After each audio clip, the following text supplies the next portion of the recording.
Hey, what's going on, you guys? It's your man James, aka JP, back again with another toy room review. Today we're taking a look at the Diamond Select Gotham Edward Nygma figure based on the Gotham TV show. So we'll get into the packaging. If you've seen any of the other Gotham figures or any of my other reviews for these figures, you already know what to expect as far as the packaging. You got the open window clamshell style packaging right here, and you got the figure fully displayed there with the nice background image of Gotham. And then coming down here, you got Gotham Before the Legend Edward Nygma collector's action figure. Then the sides are both open, as well as the top and the bottom. So then coming to the back here, you get a little read up. So if you want to read that, go ahead and pause that now.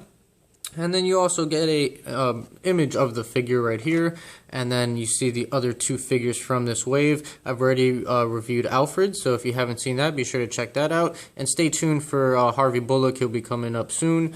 And that's it as far as the packaging goes, so let's go ahead and get this guy out of the packaging, and then we'll take a closer detailed look at him. And here's the figure out of the packaging.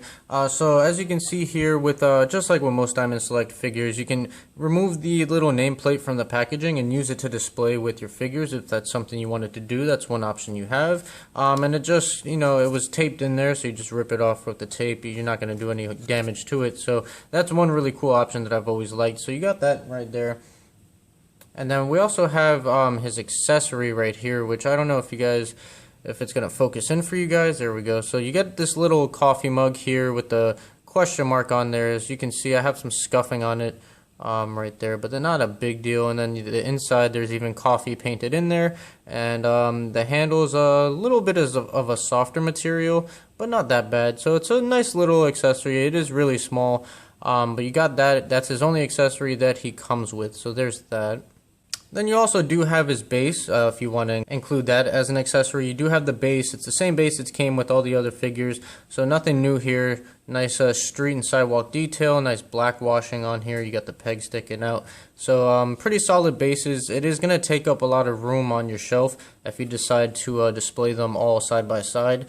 These are some pretty wide bases, so as you can see here, that's how the figure stands, and then you still have all that extra space right there on the sides.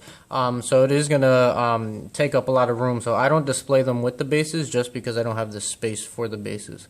Alright, and here is the head sculpt, and it's very, very nice. I feel like this really does have the likeness to the actor. This smirk that they sculpted on him is pretty much the signature look for him throughout the show. So I really feel like they nailed it with this head sculpt. It's very, very nice, very detailed, looks very accurate. Nice sculpted lines in there for the little smirk that he has. So you can see that right there. You got the glasses, which are a separate piece, but they are glued on there, so they're non-removable. You can see his eyes behind the glasses. You can also see his eyebrows, and you have the nice paint on the lips right there. Not lipstick or anything, but just the different color of his lips from his flesh tone. And then you got the nice hair that's sculpted, and then the ears and everything like that. So I do have a little bit of extra paint from the shirt onto the neck, but it's not that big of a deal. And they did miss some brown paint right back here.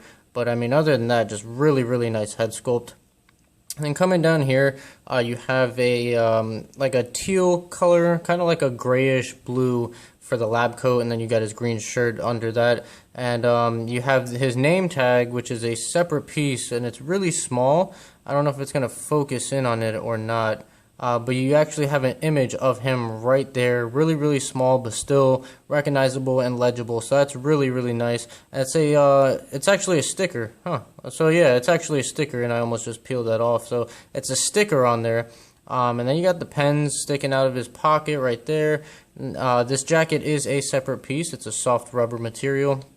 And now this sticker isn't going to want to stay on, so I screwed up with that sticker, but hopefully it stays on. But then coming to the sleeves, you got nice sculpted wrinkles in there. And then coming down to the pants, he's got nice brown pants with nice sculpted wrinkles. No shading or anything like that, but they are nicely detailed and sculpted.